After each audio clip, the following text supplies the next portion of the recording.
welcome to the show. Thank you, sir. It's so great to see you. I feel like this is like the perfect space for you and your voice. That's what I feel. Normally when I see you, there are either too many people, you know, and then your voice doesn't seem like it's matching the energy. It's true. This feels right. This feels like the kind of space where Nick would say something and people go like, that was the space it was meant to be said in. I take that as a compliment. What you just said reminds me of my dad, who's really funny.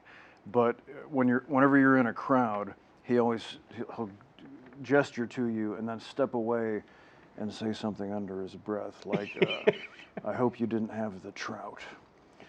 And I'm sorry for the atmosphere that you might be experiencing. Oh, wow. I feel like you got the funny, man. That's what you got. Well, that's big talk coming from you. No. I mean that for real. Like, you know, some people know you obviously from Parks and Rec, and then some people will know you from the podcast that you host with your wife, which is, I would argue, the most intimate podcast. You know, partly because you host it from an actual bed, Yeah. and partly just because it feels like we know you as a couple. And then some people may know you from writing books, where the deer and the antelope play. There are a few books I read that make me feel truly the essence of the person. I feel like I went to the places that you went to in this book. Did you set out to do this for the book, or did the book come from doing the journey? That's a great question. I mean, it all kind of happened serendipitously, simultaneously, synchronicitously. I think that's an actual word. If you say it confidently enough, people believe it. Synchronicitously. Yeah.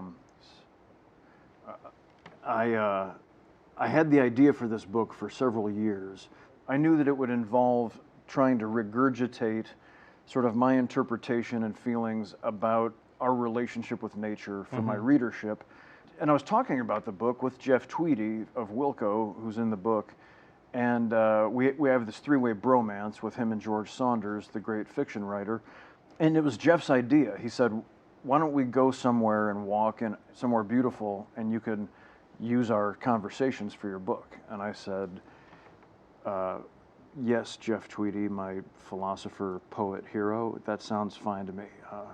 So I booked that trip, and I mean, so I kind of knew I wanted to go meet James Rebanks and his family in England and their shepherding operation for myself, but there's always in the back of my head, I'm like, oh, this actually might work its way into the book.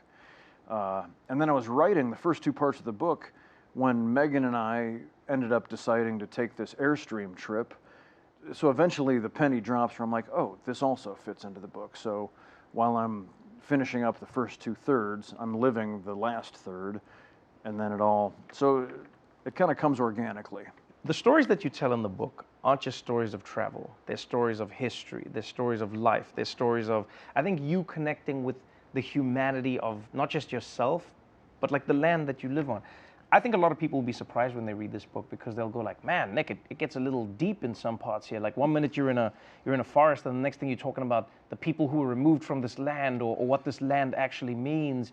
I mean, I think one of the things I talk about in the book is trying to bring nuance back to our human conversations. Clearly you don't use Facebook. I don't, actually. I've never been on Facebook. This explains a lot about you.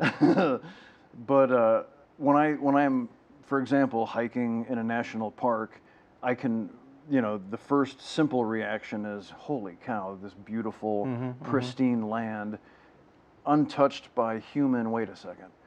It was touched by, people used to live here and we killed them, or we removed them, Right. We shat on them one way or another. And by we, I mean the Europeans, the conquering people. And that then it just musingly makes me think, we were always kind of brought up to believe that to conquer something was positive. Yes, like we're the victors, that makes us heroes. But as I looked at it in this context, I was like, well, wait a second. I mean, all that really means is we killed them better than they were able to kill us. We don't want to acknowledge where things came from or how things came. We don't want to consider the possibility that we are enjoying ill-gotten gains at any point. You're right. Which is also very understandable human behavior. I always open, when I tour as a humorist or I write a book, I always try and open, that's why it says I'm ignorant on the cover of the book. Right. Because what I'm saying is we're all ignorant. we all will never understand all the information. No, we won't. We're clumsy, farting mammals that are building skyscrapers. And so we're never going to do that perfectly. We're never going to be like, well, there's our civilization, Right. everybody's happy. And so knowing that we always have these deficits somewhere, let's maintain the attitude of a student and say, okay, what did we get right and what are we getting wrong, and how can we shift towards getting more right? You're an amazing person to know. I think you write some of the most fantastic books. I appreciate having you on the show. And next time you go on a road trip, please tell me.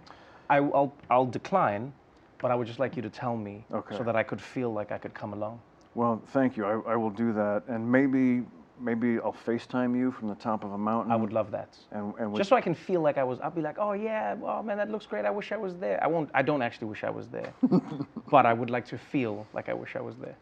Sometimes I'm scared on the top of a mountain, and I think it would be comforting to see your face just for a minute. I appreciate that, Nick. Thank you. Thanks for having me. All right, people, don't forget, Nick's book, Where the Deer and the Antelope Play, is available right now. And Colin in Black and White, the brand new show that's going to premiere on Netflix October 29th. This man over there, he's going to be playing Colin Kaepernick's father.